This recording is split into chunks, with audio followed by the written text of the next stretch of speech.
আসসালামু আলাইকুম। অষ্টম শ্রেণীর বৃত্তি পরীক্ষার্থী, তোমাদের পরবর্তী পরীক্ষাগুলো হচ্ছে বিজ্ঞান এবং বাংলাদেশ ও বিশ্ব পরিচয়।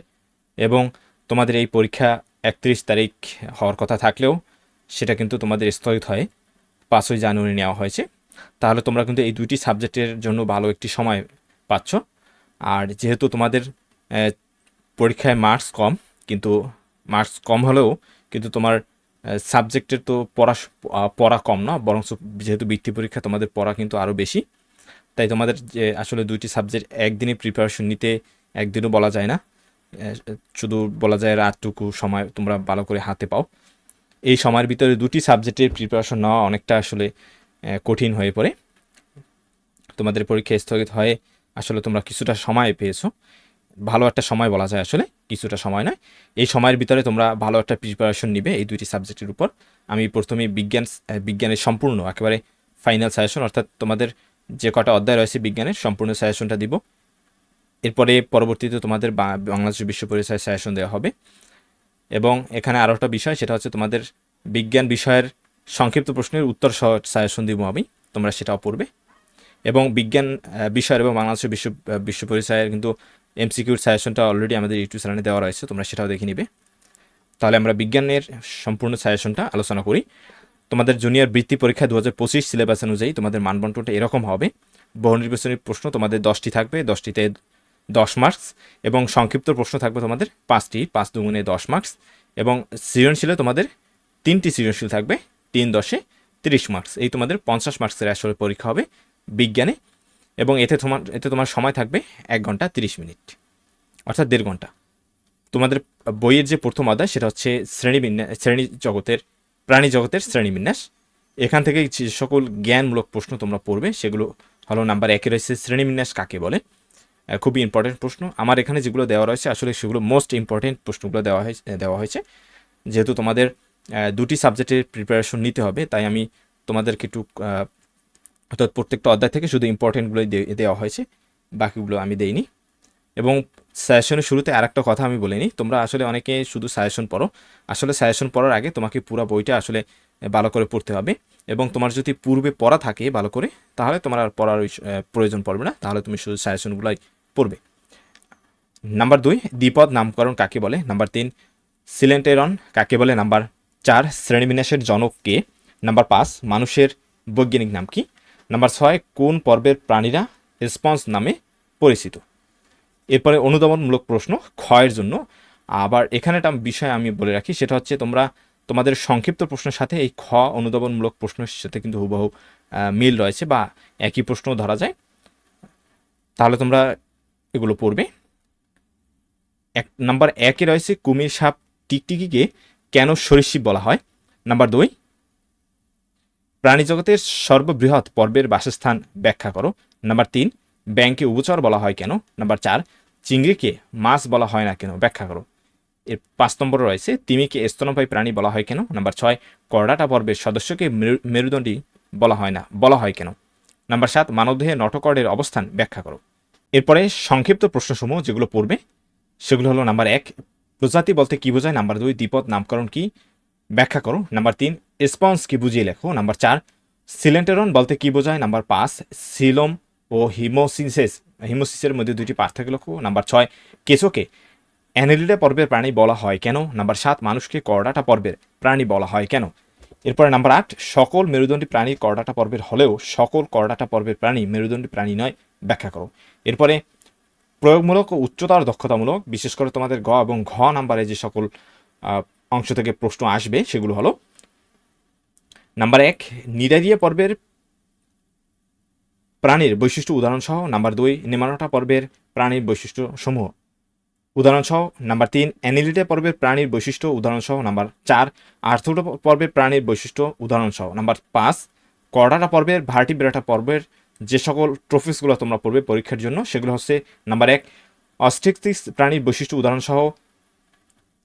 নাম্বার 2, উভচর শ্রেণীর বৈশিষ্ট্য উদাহরণসহ। নাম্বার 3, সরীসৃপ শ্রেণীর বৈশিষ্ট্য উদাহরণসহ। নাম্বার 4, পক্ষীকুল শ্রেণীর বৈশিষ্ট্য উদাহরণসহ। নাম্বার 5, স্তন্যপায়ী প্রাণীর বৈশিষ্ট্য উদাহরণসহ।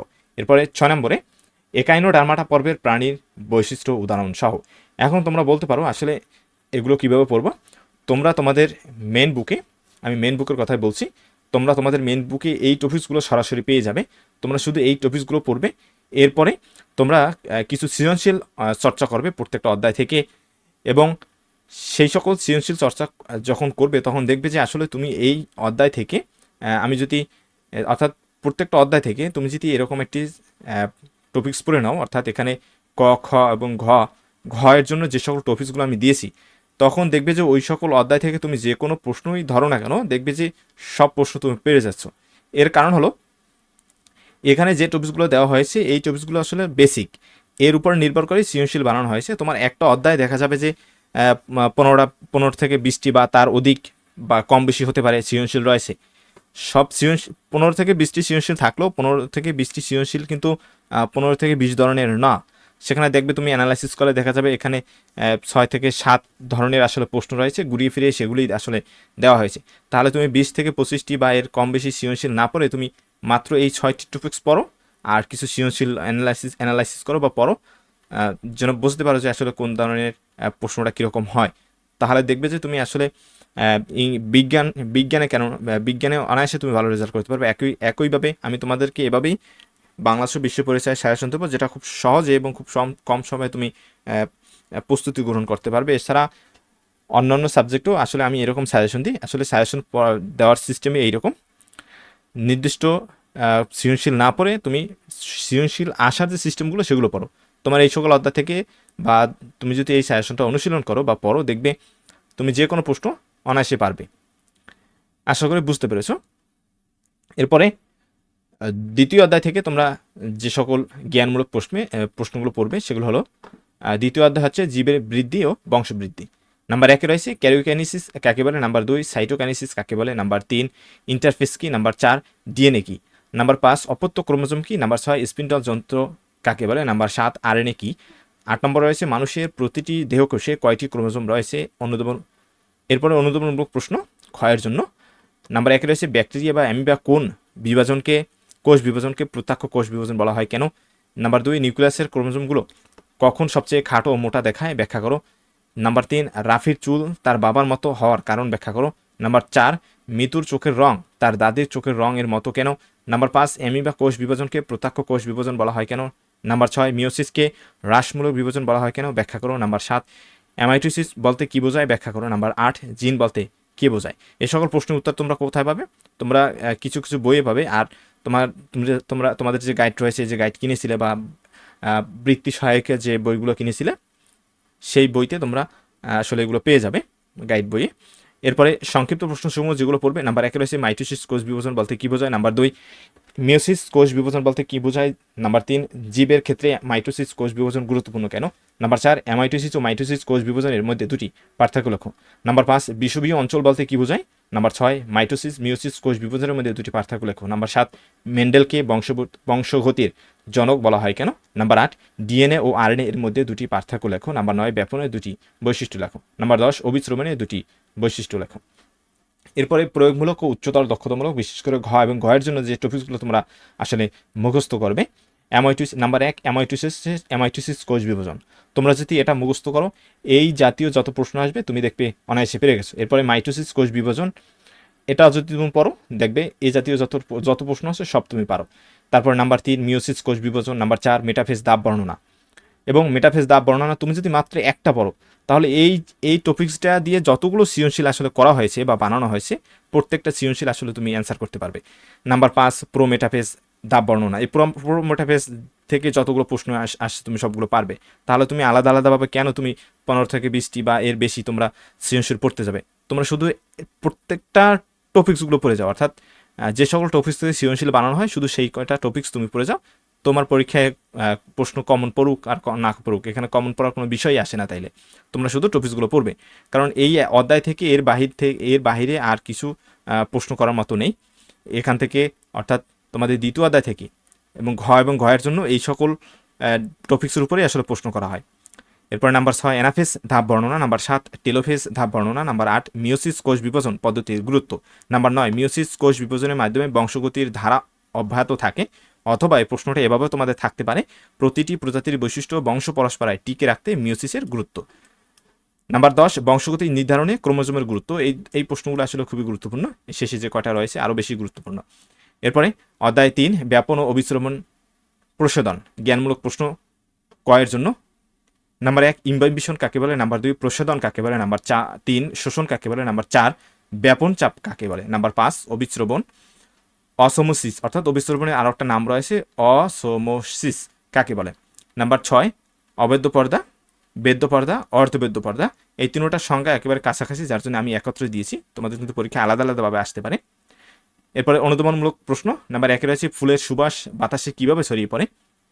নাম্বার 2 শুকনো কাঠ পানি গ্রহী ব্যাখ্যা করো। নাম্বার 3 জাইলেম ও ফ্লোয়েম হলো উদ্ভিদের পরিবহনের পথ ব্যাখ্যা করো। নাম্বার 4 কোষ প্রাচীরকে ভেদ্য পর্দা বলা হয় কেন। নাম্বার 5 পলিথিন অথবা কিউটিন যুক্ত কোষ প্রাচীরকে ভেদ্য পর্দা বলা হয় কেন। এই দুইটা তোমাদের আলাদা প্রশ্ন হতে পারে, কিন্তু এর উত্তর হবে একই। এরপরে 6 নম্বরে প্রশোধনকে কেন নেসেসারি ইভিল বলা হয়। এরপরে সংক্ষিপ্ত প্রশ্ন যেগুলো পড়বে সেগুলো হলো নাম্বার 1 কোষ পর্দা অথবা ডিমের খোসার ভিতরের পর্দা অথবা মাছের পটকার পর্দা অথবা জীবজন্তুর পিত্তথলির পর্দাকে অর্ধবদ্ধ পর্দা বলা হয় কেন ব্যাখ্যা করো।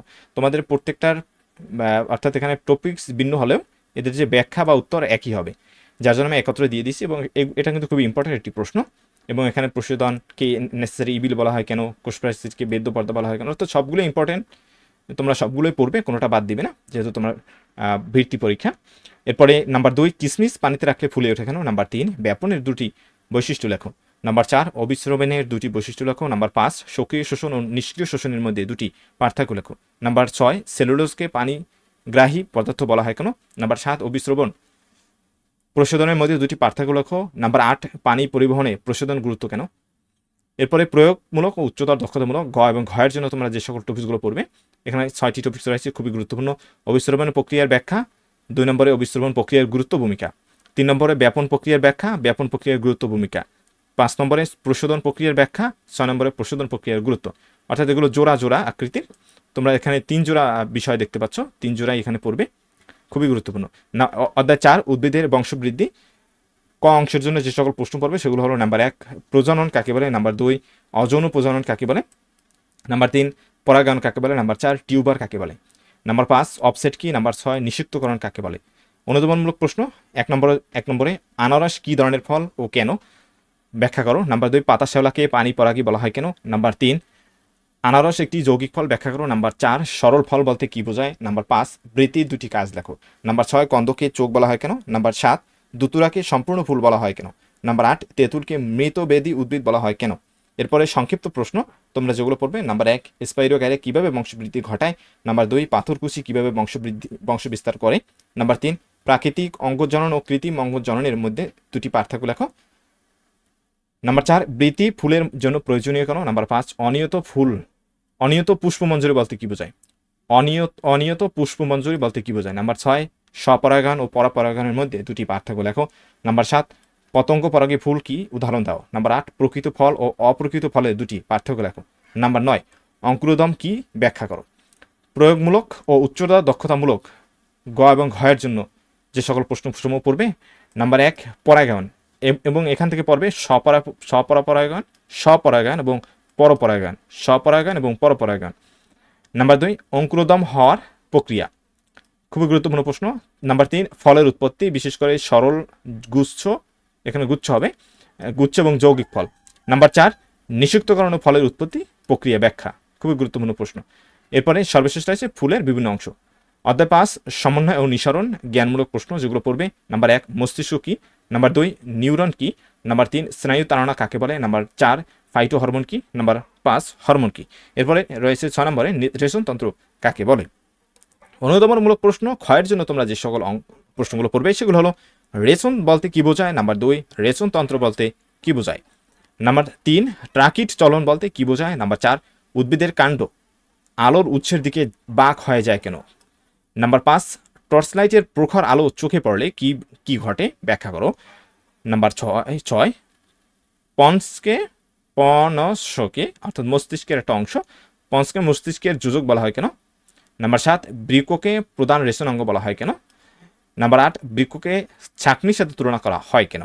এরপরে সংক্ষিপ্ত প্রশ্ন তোমরা যেগুলো পড়বে সেগুলো হলো নাম্বার 1 অক্সিজেন ইথিলিনের মধ্যে 2টি পার্থক্য লেখো। নাম্বার 2 ইথিলিন হরমোনটি উদ্ভিদের জন্য উপকারী কেন? নাম্বার 3 স্নায়ুতন্ত্র কি, ব্যাখ্যা করো। নাম্বার 4 উদ্ভিদ ওই নিউরনের কতটি অংশ ও কি কি? নাম্বার 5 অ্যাকশন কি, বুঝিয়ে লেখো। নাম্বার 6 সিনাপস বলতে কি বোঝায়? নাম্বার 7 অগ্র মস্তিষ্ককে গুরু মস্তিষ্ক বলা হয় কেন? নাম্বার 8 সেরিব্রাম ও সেরিব্লাম এর মধ্যে দুটি পার্থক্য লেখো। নাম্বার 9 হাতে পিন ফোটা মাত্র আমরা হাত টেনে নিই কেন? নাম্বার 10 দেহ থেকে রেচন পদার্থ অপসারণ করা জরুরি কেন? এরপরে এই প্রয়োগমূলক ও উচ্চতর দক্ষতামূলক প্রশ্ন যেগুলো তোমরা পড়বে, যেগুলো তোমাদের পরীক্ষার জন্য খুবই গুরুত্বপূর্ণ। নাম্বার 1 রয়েছে নিউরনের গঠন। নাম্বার 2 নিউরনের ভূমিকা। নাম্বার 3 মানবদেহে প্রতিবর্ত চক্রের প্রক্রিয়া ব্যাখ্যা, খুবই ইম্পর্টেন্ট। নাম্বার 4 মানবদেহে বৃক্কের ভূমিকা, খুবই গুরুত্বপূর্ণ। মানব রেচনতন্ত্রের রেচন প্রক্রিয়া 5 নম্বরের যে প্রশ্নটি সেটাও গুরুত্বপূর্ণ। এরপরে অধ্যায় 6 পরমাণুর গঠন জ্ঞানমূলক প্রশ্নের জন্য, অর্থাৎ ক অংশের জন্য যে সকল প্রশ্ন পড়বে সেগুলো হলো নাম্বার 1 পরমাণু কাকে বলে, নাম্বার 2 অ্যানায়ন কাকে বলে, নাম্বার 3 আইসোটোপ কি, নাম্বার 4 পারমাণবিক সংখ্যা কাকে বলে, নাম্বার 5 ভর সংখ্যা কি, নাম্বার 6 অ্যাটম শব্দের অর্থ কি, নাম্বার 7 ক্যাটায়ন কি। অনুদমনমূলক প্রশ্ন বিশেষ করে খ অংশের জন্য তোমরা যেগুলো পড়বে, নাম্বার 1 ম্যাগনেসিয়ামের পারমাণবিক সংখ্যা 12 ব্যাখ্যা করো। নাম্বার 2 সোডিয়াম আয়নে কতটি ইলেকট্রন আছে ব্যাখ্যা করো। নাম্বার 3 ক্যালসিয়াম সালফেট এটাকে বলে ক্যালসিয়াম সালফেট একটি তড়িৎ বিশ্লেষ্য পদার্থ ব্যাখ্যা করো। নাম্বার 4 কার্বনের আইসোটোপ 3টি কেন ব্যাখ্যা করো। নাম্বার 5 পরমাণু অবিভাজ্য নয় কেন ব্যাখ্যা করো। পরমাণু অবিভাজ্য নয় কেন ব্যাখ্যা করো। এরপরে সংক্ষিপ্ত প্রশ্ন যেগুলো পড়বে সেগুলো হলো নাম্বার 1 রাদারফোর্ডের মডেলের সৌরজগতের মতো ব্যাখ্যা করো। নাম্বার 2 পরমাণুর গঠন ব্যাখ্যা করো। নাম্বার 3 আইসোটোপ তেজস্ক্রিয় হয় কেন। নাম্বার 4 আইসোটোপ সমূহের রাসায়নিক ধর্ম একই কেন। নাম্বার 5 কৃষি ক্ষেত্রে আইসোটোপের দুটি ব্যবহার লেখো। নাম্বার 6 চিকিৎসা ক্ষেত্রে আইসোটোপ কিভাবে ব্যবহৃত হয়।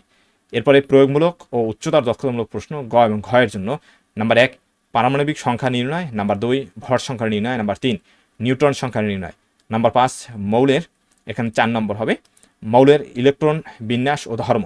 এরপরে 5 নম্বরে, এটা 5 হবে, 5 নম্বর রাদারফোর্ডের পরমাণু মডেল। 6তে রয়েছে আইসোটোপের ব্যবহার। 7 রয়েছে মৌলের যৌগ গঠন, আয়নিক যৌগ, সমযোজী যৌগ, অর্থাৎ আয়নিক যৌগ এবং সমযোজী যৌগের মাধ্যমে মৌলের যে বন্ধন গঠন বা মৌলের যে যৌগ গঠন।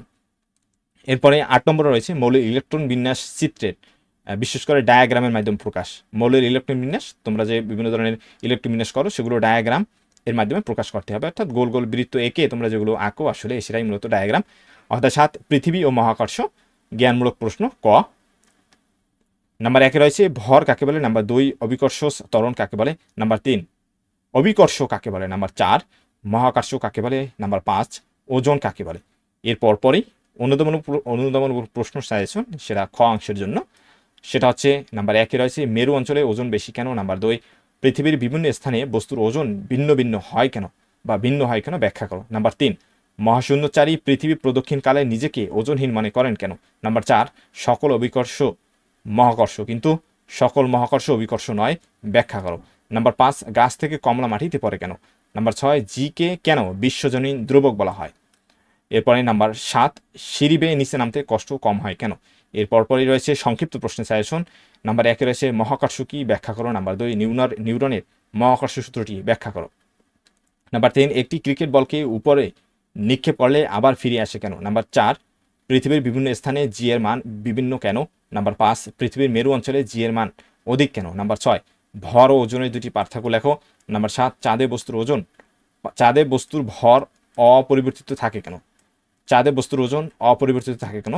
নাম্বার 8 পৃথিবীর কেন্দ্রে বস্তুর ওজন শূন্য হয় কেন। নাম্বার 9 মহাশূন্যচারীরা ওজনহীনতা মনে করে কেন। মহাশূন্যচারী যারা মহাশূন্যে যায় তারা ওজনহীনতা মনে করেন কেন, অর্থাৎ নিজেদের কোনো ওজন অনুভব করে না তারা। এরপরে প্রয়োগমূলক ও উচ্চতার দক্ষতামূলক প্রশ্ন গ এবং ঘ এর জন্য তোমাদের সৃজনশীল প্রশ্নের যেগুলো পড়বে বা যে সকল বিষয় পড়বে খুবই গুরুত্বপূর্ণ। চাঁদে ওজন নির্ণয় খুবই গুরুত্বপূর্ণ। এরপরে পৃথিবীর বিভিন্ন স্থানে বস্তুর ওজন নির্ণয় খুবই গুরুত্বপূর্ণ। এরপরে 3 নম্বরে বিভিন্ন বস্তুর মধ্যকার আকর্ষণ বল নির্ণয় খুবই গুরুত্বপূর্ণ। বস্তুর দূরত্ব পরিবর্তন করলে মধ্যকার আকর্ষণ পরিবর্তিত হয় বা পরিবর্তন হবে, বিশ্লেষণ করো। এরপরে নাম্বার 5 অভিকর্ষ বল নির্ণয় করা খুবই গুরুত্বপূর্ণ। অভিকর্ষ ত্বরণ নির্ণয় করা খুবই গুরুত্বপূর্ণ, অর্থাৎ এখানে প্রত্যেকটা টপিক গুরুত্বপূর্ণ। এরপরে অধ্যায় 8 রাসায়নিক বিক্রিয়া জ্ঞানমূলক প্রশ্ন কয়ের জন্য তোমরা যেগুলো পড়বে, নাম্বার 1 আয়ন কাকে বলে। নাম্বার 2 যোজনী কাকে বলে। নাম্বার 3 যৌগমূলক কাকে বলে। নাম্বার 4 লবণ কাকে বলে। নাম্বার 5 সংকেত কাকে বলে। নাম্বার 6 সংযোজন বিক্রিয়া কি? নাম্বার 7 প্রতিস্থাপন বিক্রিয়া কাকে বলে? নাম্বার 8 প্রশমন বিক্রিয়া কাকে বলে? এরপরে অনুদমনমূলক প্রশ্ন ক্ষয়ের জন্য তোমরা যেগুলো পড়বে। নাম্বার 1 খাদ্যদ্রব্য সংরক্ষণে আইসোটোপ ব্যবহার করা হয় কেন? নাম্বার 2 রান্নার জন্য গ্যাসের চুলা জ্বালাতে হয় কেন? নাম্বার 3 শুষ্ক কোষে ম্যাঙ্গানিজ ডাইঅক্সাইড ব্যবহার করা হয় কেন? এটাকে বলে ম্যাঙ্গানিজ ডাইঅক্সাইড ব্যবহার করা হয় কেন? নাম্বার 4 কৃষিক্ষেত্রে আইসোটোপ ব্যবহার করা হয় কেন? নাম্বার 5 তড়িৎ অবিশ্লেষ্য পদার্থ বলতে কি বোঝায়? নাম্বার 6 প্রতীক ও সংকেতের মধ্যে পার্থক্য ব্যাখ্যা করো। নাম্বার 7 প্রশমন বিক্রিয়া বলতে কি বোঝায়? এরপরে সংক্ষিপ্ত প্রশ্ন। নাম্বার 1 রাসায়নিক বিক্রিয়ার বৈশিষ্ট্য উল্লেখ করো। নাম্বার 2 রাসায়নিক সমীকরণ কি উদাহরণ সহ বুঝিয়ে দাও। নাম্বার 3 সংযোজন বিক্রিয়ার উদাহরণ ব্যাখ্যা দাও। নাম্বার 4 দহন বিক্রিয়া বলতে কি বোঝায়? নাম্বার 5 বিয়োজন বিক্রিয়া কি সমীকরণ সহ উপস্থাপন করো। এরপরে 6 নম্বর রয়েছে ড্রাই সেল কিভাবে গঠিত হয়। নাম্বার 7 তড়িৎ বিশ্লেষ্য ও অবিশ্লেষ্য পদার্থের মূল পার্থক্য ব্যাখ্যা করো। এরপরে ঘ এবং ঘয়ের জন্য তোমরা যে অংশটুকু বা যে টপিকসগুলো পড়বে, অর্থাৎ সৃজনশীল প্রশ্নের ঘ এবং ঘ জন্য যেগুলো পড়বে। নাম্বার 1 প্রতিস্থাপন বিক্রিয়া কি? নাম্বার 2 সংযোজন বিক্রিয়া কি? নাম্বার 3 বিয়োজন বিক্রিয়া বর্ণনা, অর্থাৎ প্রত্যেকটা বিক্রিয়ার বর্ণনা। নাম্বার 4 রয়েছে ব্যাটারির গঠন প্রণালী বর্ণনা বা ব্যাখ্যা। নাম্বার 5 রাসায়নিক অর্থাৎ তড়িৎ শক্তি আলোক শক্তিতে রূপান্তর ব্যাখ্যা করো। নাম্বার 6 রাসায়নিক সমীকরণ লেখার নিয়ম। এরপরে 7 নম্বরে রাসায়নিক বিক্রিয়ায় তাপশক্তি রূপান্তর, বিশেষ করে প্রশমন বিক্রিয়া এবং তাপহারী বিক্রিয়া নিয়ে আলোচনা। 8 নম্বরে রাসায়নিক সমীকরণের সমতাকরণ, পরমাণুর সংখ্যার সমতাকরণ। এই টপিকসগুলো পড়বে, খুবই ইম্পর্টেন্ট।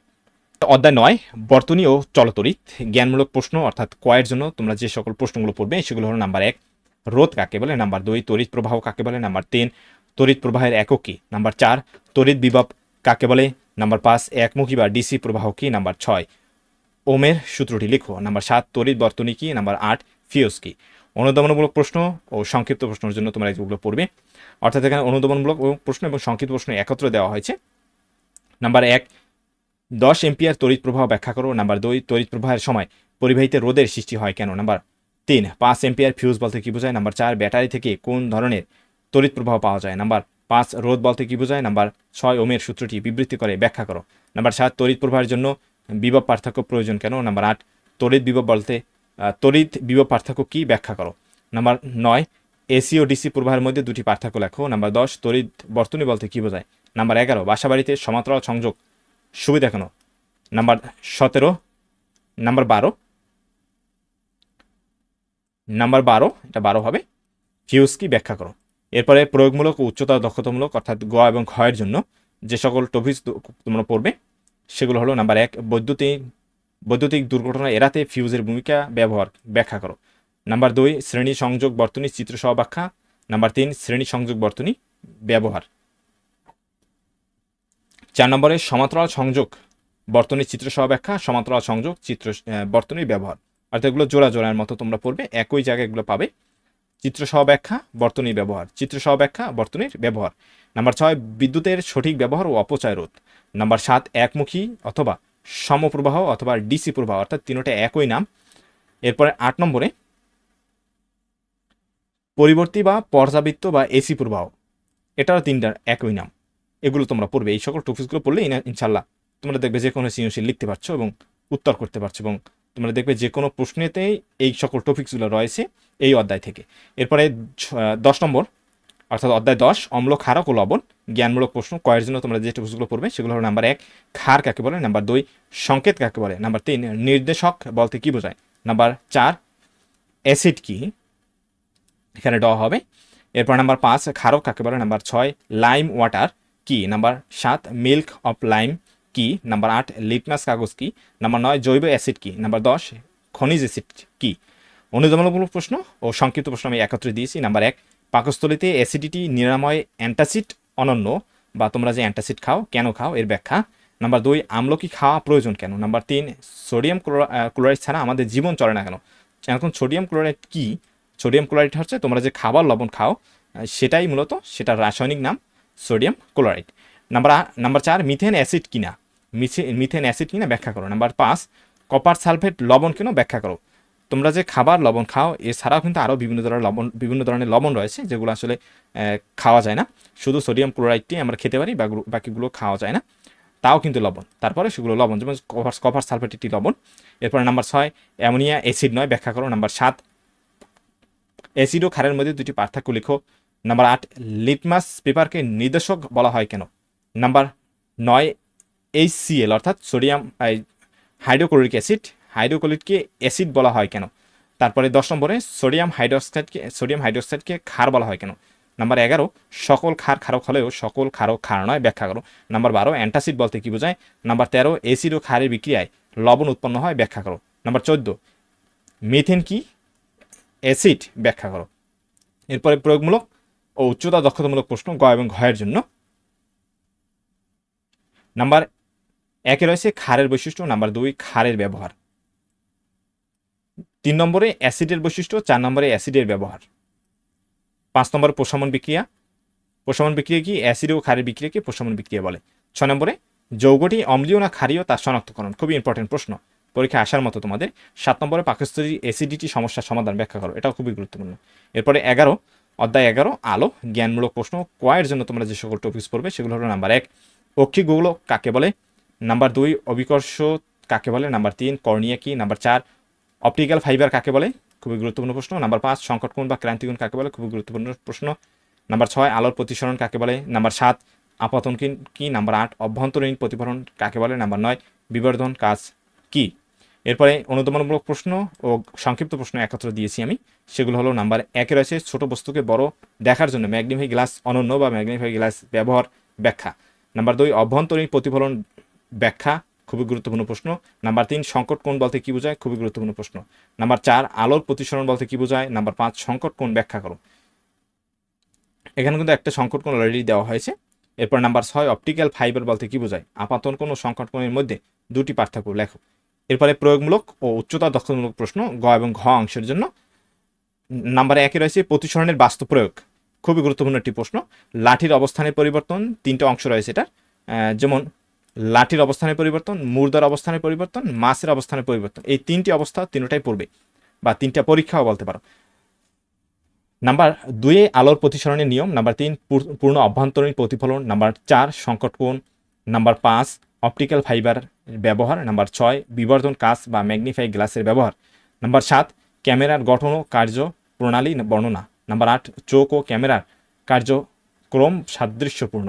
এরপরে অধ্যায় 12 মহাকাশ ও উপগ্রহ জ্ঞানমূলক প্রশ্ন কয়ের জন্য তোমরা যেগুলো পড়বে। নাম্বার 1 রয়েছে মহাকাশ কাকে বলে, নাম্বার 2 মহাশূন্য কাকে বলে, নাম্বার 3 মহাবিশ্ব কাকে বলে, নাম্বার 4 মিল্কওয়ে বা আকাশগঙ্গা কি, নাম্বার 5 মহাবিস্ফোরণ তত্ত্ব কি, নাম্বার 6 কৃত্রিম উপগ্রহ কি। এরপরে অনুদমনমূলক ও সংক্ষিপ্তমূলক প্রশ্ন। নাম্বার 1 রয়েছে মহাকাশের শুরু আছে শেষ নেই, ব্যাখ্যা করো। নাম্বার 2 পৃথিবী আলো পায় কেন, নাম্বার 3 বিশ্বকাপ ক্রিকেট খেলা আমরা কিভাবে টেলিভিশনে দেখতে পাই, নাম্বার 4 আগামী দিনের ঝড় বৃষ্টির খবর পূর্বে আমরা জানতে পারি কেন, নাম্বার 5 নক্ষত্র বলতে কি বোঝায়, নাম্বার 6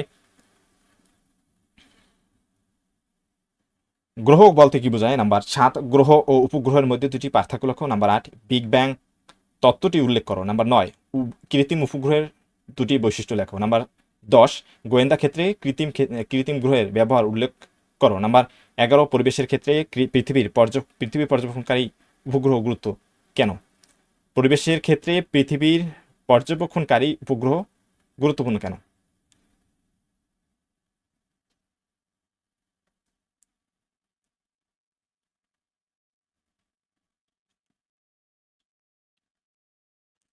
তারপরে প্রয়োগমূলক ও উচ্চতর দক্ষতামূলক প্রশ্ন গ এবং ঘ এর জন্য। নাম্বার 1 রয়েছে কৃত্রিম উপগ্রহের ব্যবহার ও গুরুত্ব, যেগুলো পড়বে সেগুলো হলো যোগাযোগ উপগ্রহ, আবহাওয়া উপগ্রহ, পৃথিবী পর্যবেক্ষণকারী উপগ্রহ, সামরিক ও গোয়েন্দা উপগ্রহ, নৌ পরিবহন উপগ্রহ, জ্যোতির্বিদ্যা বিষয়ক উপগ্রহ, এ কটা পড়তেই হবে তোমাকে। 2 নম্বরে প্রাকৃতিক উপগ্রহ চাঁদের কার্যক্রম ব্যাখ্যা এবং নাম্বার 3 কৃত্রিম উপগ্রহ বস্টক 1 এর ব্যাখ্যা। মাত্র এই 3টা টপিকস এবং একটা টপিক্সে কয়েকটি অংশ রয়েছে, এগুলো পড়লে ইনশাআল্লাহ যথেষ্ট। অধ্যায় 13 খাদ্য ও পুষ্টি জ্ঞানমূলক প্রশ্ন কয়ের জন্য তোমরা যেগুলো পড়বে, নাম্বার 1 রাফেজ কাকে বলে, নাম্বার 2 সুষম খাদ্য কাকে বলে, নাম্বার 3 পুষ্টি কাকে বলে, নাম্বার 4 খাদ্য কাকে বলে, নাম্বার 5 গলগণ্ডকি, নাম্বার 6 রিকেটস রোগ কেন হয়, নাম্বার 7 খনিজ লবণ কি, নাম্বার 8 রক্ত স্বল্পতা বা এনিমিয়া কি, নাম্বার 9 খাদ্যপ্রাণ বা ভিটামিন কাকে বলে। অনুদমনমূলক প্রশ্ন নাম্বার 1 তোমরা যেগুলো পড়বে সেগুলো হচ্ছে রাফেজ বলতে কি বোঝায়, 2 নম্বরে সুষম খাবার কি কি শর্ত পালন করে, নাম্বার 3 ডিমে আমিষের সহজ পাঠ্যতার গুণক 1 বলতে কি বোঝায়? নাম্বার 4, দুধকে সুষম খাদ্য বলা হয় কেন? নাম্বার 5, খিচুড়িকে কেন মিশ্র খাদ্য বলা হয় কেন? নাম্বার 6, চালকে শ্বেতসার জাতীয় পদার্থ বলা হয় কেন? নাম্বার 7, অত্যাবশ্যকীয় অ্যামাইনো অ্যাসিড বলতে কি বোঝায়? এরপরে সংক্ষিপ্ত প্রশ্ন।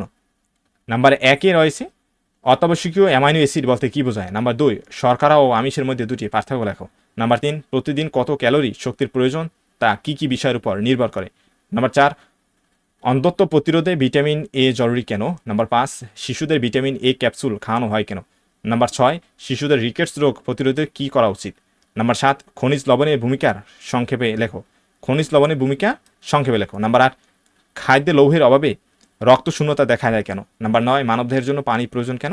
নাম্বার 10, শস্য স্যালাইন কিভাবে তৈরি করা হয়? এরপরে অনুদমনমূলক, প্রয়োগমূলক ও উচ্চতর দক্ষতামূলক, অর্থাৎ গ এবং ঘ এর জন্য তোমরা যেগুলো পড়বে বা যে সকল টপিকসগুলো পড়বে সেগুলো হলো নাম্বার 1, দেহ গঠনে আমিষ জাতীয় খাদ্যের গুরুত্ব। নাম্বার 2, ভিটামিন সি এর ব্যাখ্যা। ভিটামিন সি এর ব্যাখ্যা এবং এখান থেকে তোমরা যে বিষয়গুলো অবশ্যই মুখস্থ করবে সেটা হলো অভাবজনিত রোগ, অর্থাৎ ভিটামিন সি এর অভাবজনিত রোগ এবং ভিটামিন সি এর অভাবে যে অভাবজনিত রোগটা হয় সেই রোগের লক্ষণ এবং প্রতিকার। একইভাবে নাম্বার 3 থাকবে ভিটামিন ডি এর ব্যাখ্যা এবং অভাবজনিত রোগ এবং সেই যে রোগগুলো সেই রোগগুলোর লক্ষণ এবং প্রতিকার। এরপরে ভিটামিন এর অভাবজনিত রোগ বিশেষ করে রাতকানা এর লক্ষণ পড়বে আর জিরাপথ্যালমিয়া এর লক্ষণ পড়বে। এরপর 5 নম্বরে আমিষ বা প্রোটিনের অভাবজনিত রোগ কোয়ারশিয়ারকর এর রোগের লক্ষণ এবং মেরাসমাস রোগের লক্ষণ পড়বে। নাম্বার 6, দৈনিক ক্যালোরি চাহিদা হিসাব, খুবই গুরুত্বপূর্ণ। দৈনিক শর্করা চাহিদার হিসাব খুবই গুরুত্বপূর্ণ। নাম্বার 8 রয়েছে আয়োডিনের অভাবজনিত রোগ গলগণ্ড এর লক্ষণ এবং অ্যান্টিনিজাম এর লক্ষণ। তারপর 9 নম্বরে রক্ত স্বল্পতা বা এনিমিয়া এর লক্ষণ প্রতিকার। রক্ত স্বল্পতা বা এনিমিয়া এর লক্ষণ প্রতিকার পড়বে। অধ্যায় 14, পরিবেশ ও বাস্তুতন্ত্র, জ্ঞানমূলক প্রশ্ন। কয়ের জন্য তোমরা যে সকল প্রশ্নসমূহ পড়বে সেগুলো নাম্বার 1, খাদ্য শৃঙ্খল কাকে বলে? নাম্বার 2, জু প্লাঙ্কটন কাকে বলে? নাম্বার 3, জীব উপাদান কাকে বলে? নাম্বার 4, বাস্তুতন্ত্র কাকে বলে? নাম্বার 5, খাদ্যজাল বলতে বা খাদ্যজাল কাকে বলে? নাম্বার 6, উৎপাদক কাকে বলে? নাম্বার 7, খাদক বা ভক্ষক কাকে বলে? এরপরে অনুদর্মমূলক প্রশ্ন ক্ষয়ের জন্য তোমরা যেগুলো পড়বে। নাম্বার 1, ব্যাকটেরিয়া বা ছত্রাককে কেন বিয়োজক বলা হয়? নাম্বার 2, সুন্দরবনের উদ্ভিদের মূল বা সুন্দরী গাছের মূল মাটির উপরে চলে আসে কেন? খুব গুরুত্বপূর্ণ প্রশ্ন। নাম্বার 3, মানুষ কোন স্তরের খাদক ব্যাখ্যা করো। নাম্বার 4, ঘাস একটি আদর্শ উৎপাদক, খুব গুরুত্বপূর্ণ প্রশ্ন, ব্যাখ্যা করো। নাম্বার 5, খুবই গুরুত্বপূর্ণ প্রশ্ন, সর্বোচ্চ খাদক বলতে কি বোঝায়? ব্যাখ্যা করো। নাম্বার 6, ফাইটোপ্লাঙ্কটন বলতে কি বোঝায়? ব্যাখ্যা করো। এরপরে সংক্ষিপ্ত প্রশ্ন 1 তোমরা যেটা পড়বে, নাম্বার 1, বাস্তুতন্ত্রের অজীব উপাদান কত ধরনের ও কি কি? নাম্বার 2, বাস্তুতন্ত্রে বিয়োজক গুরুত্বপূর্ণ কেন? নাম্বার 3, প্রথম স্তরের খাদক বলতে কি বোঝায়? নাম্বার 4, উৎপাদক ও খাদকের মধ্যে দুটি পার্থক্য লেখো। নাম্বার 5, উৎপাদক ও বিয়োজকের মধ্যে দুটি পার্থক্য লেখো। নাম্বার 6, অণুজীবকে বিয়োজক বলা হয় কেন? নাম্বার 7, খাদ্যজালের দুটি বৈশিষ্ট্য উল্লেখ করো। নাম্বার 8, খাদ্য শৃঙ্খল ও খাদ্য শৃঙ্খলের মধ্যে দুটি পার্থক্য লেখো। নাম্বার 9, শক্তি প্রবাহ সম্পর্কে ধারণা দাও। নাম্বার 10, বাস্তুতন্ত্রের শক্তি প্রবাহ কিভাবে চলমান থাকে। নাম্বার 11, বাস্তুতন্ত্রের শক্তি প্রবাহ একমুখী হয় কেন? এরপরে প্রয়োগমূলক ও উচ্চতার দক্ষতামূলক প্রশ্ন ঘ এবং ঘয়ের জন্য তোমরা যেগুলো পড়বে। নাম্বার 1, স্থলজ বাস্তুতন্ত্রের উপাদান ব্যাখ্যা সহ, যেমন অজীব উপাদান, জীব উপাদান। জীব থেকে তোমরা যেগুলো পড়বে উৎপাদক এবং খাদক। খাদক থেকে যেগুলো পড়বে সেগুলো হলো প্রথম স্তর, দ্বিতীয় স্তর এবং তৃতীয় অর্থাৎ সর্বোচ্চ স্তরের খাদক এটা পড়বে এবং বীজযোগ পড়বে।